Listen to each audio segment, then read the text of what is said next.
afternoon, ladies and gentlemen. You've just seen a graphic description of what it means to be poor in this world.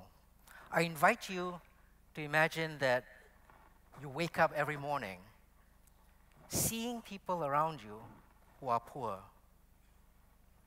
On top of that, you realize that you live in a society that actually has an abundance of resources.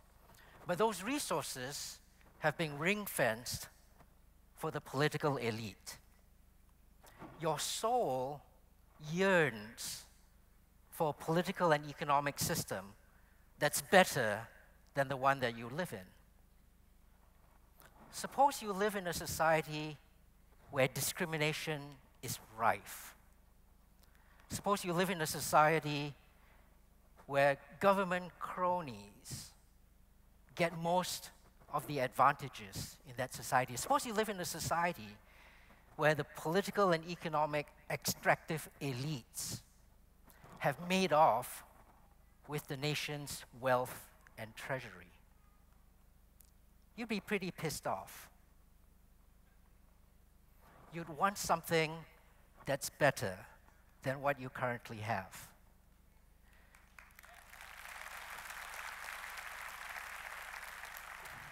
You would want a system that's fair, that's open, that's transparent. You would want a system that practices meritocracy. Guess what? Most of the world agrees with you. Most of the world thinks that that's the kind of system we should have. 25 years ago, the Soviet Union, where such political manipulation and economic restriction was practiced to an extreme. The Soviet Union collapsed 25 years ago, and the world celebrated. The world announced that history had ended. The world announced that there was only one way forwards for everywhere in the world now. And that way forwards was described by two planks of thinking: liberal democracy and free market capitalism. Because after all, what could be more fair and more transparent than a political system where each man and each woman gets an equal vote? What could be more transparent, meritocratic, than an anonymous free market determining success or failure according to how hard you had worked? History had ended. As far as a technologist who's interested in design might be concerned, these political and economic systems have a further attraction, have a further appeal. They're meant to be self-correcting. They have automatic stabilizers built in. Political systems that are democratic are flexible and innovative.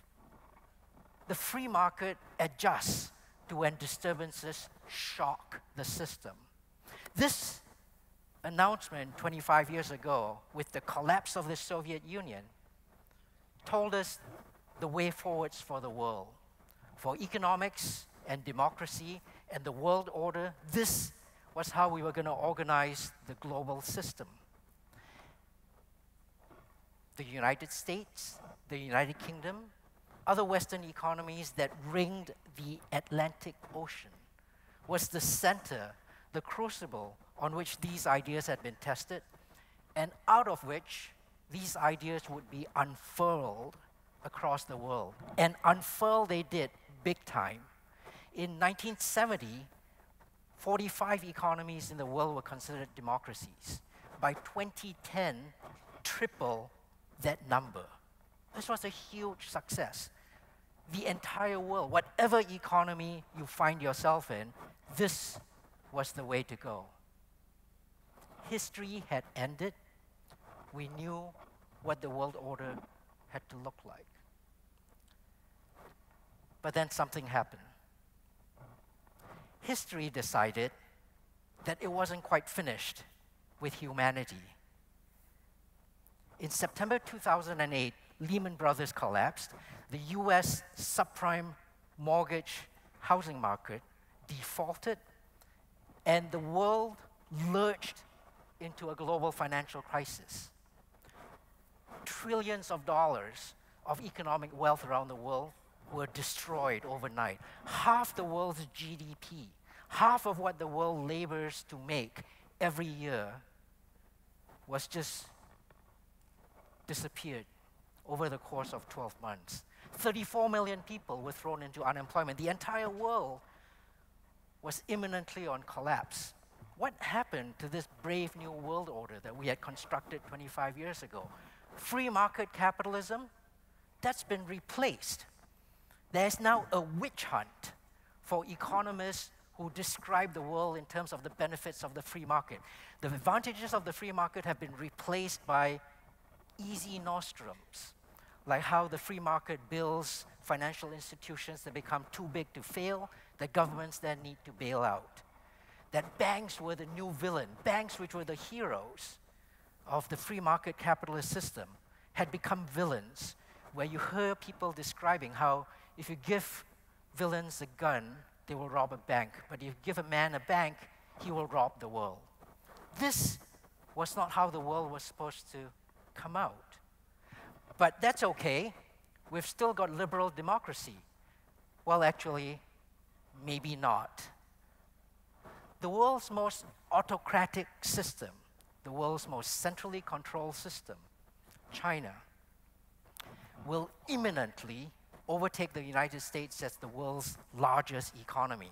In the process of doing this, a report that appeared in the Financial Times earlier this year, but for many of us who have been studying these statistics, something quite unsurprising, in the course of doing this massive overturning of a new world order, or of now the old world order, China at the same time pulled 627 million people out of extreme poverty, more than the entire world of 115 democracies did over hundreds of years.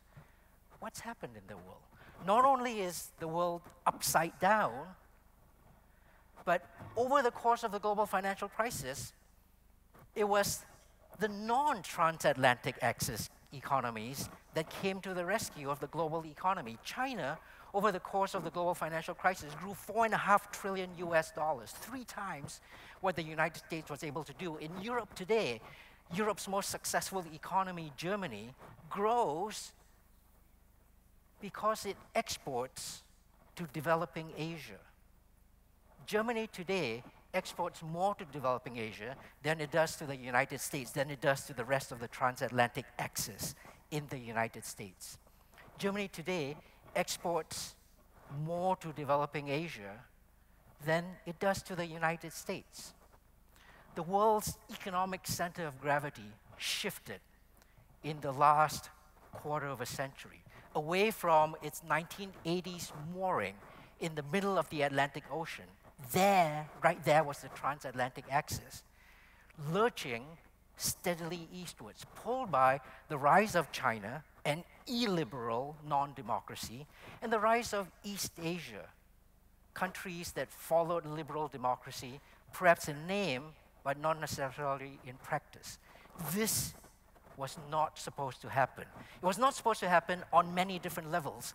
20 years ago, the world's most influential economist wrote that if you believed that the rise of Asia, the rise of China was real, well, you were going to be surprised, if you were surprised, the same way that you would have been surprised by the collapse of the Soviet Union. This was not supposed to happen. Sure, China and many East Asian economies seem to have continued to follow free market capitalism, but then free market capitalism seemed to have failed us in the global financial crisis. Those economies along the transatlantic axis remain liberal democracies, but then they lay flat on the floor while the rest of the world, the illiberal non-democracies, grew. What's happened in the world? This challenges our view of what the world order is. Let me tell you how we should try and think about what's happening. China's real impact is not that it is now a larger economy than the United States, but because it presents a different political system. It takes us away from our standard notions of liberal democracy. But liberal democracy is a fine goal. When I began this lecture and I told you what practice in non-liberal democracies, non-liberal non-democracies look like, it was very easy to agree why we should go for something better. But here the danger is liberal democracy has become a catchphrase, a code word for everything in life that we don't have, but that we want to have. It has become a shiny bauble that we dangle before economies in the world to get them to transform to become the image of the transatlantic axis. And you know what? For the well-being of the world, maybe that's the wrong thing to do. Here's what I think liberal democracy ought to be. Liberal democracy doesn't have anything to do with elections, doesn't have anything to do with ballot box. What it has to do is making your government insecure. Your rulers and your governments should, on a daily basis, know that their position in life is constructed on the shifting sands of the wishes of their people. And they need to serve those people.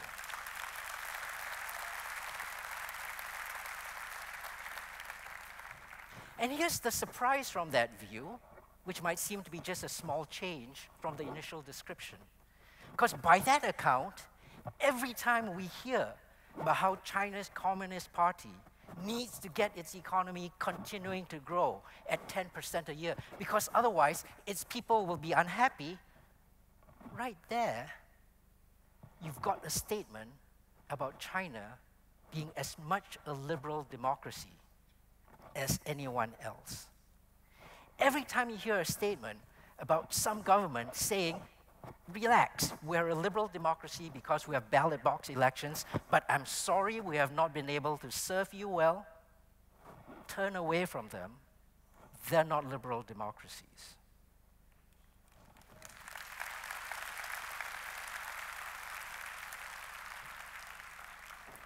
Let me conclude. Here's a surprise. The biggest non-democracy in the world, for the last 50 years, the United States has been acknowledged world leader. It has been global hegemon. It has proclaimed that it was there to serve the needs of the world. But think about this for a second. We, the world, have allowed the United States to do this, not through any ballot box election. We have decided to choose the United States as global hegemon, world leader of this global order, because they are the most powerful and richest nation in the world. Well, that will soon no longer be true. They are unrivaled in status and influence. They have a military armament structure that dwarfs the rest of the world. But you know what? Maybe that's not the right way to run the world either. Let me conclude by putting forward a proposal.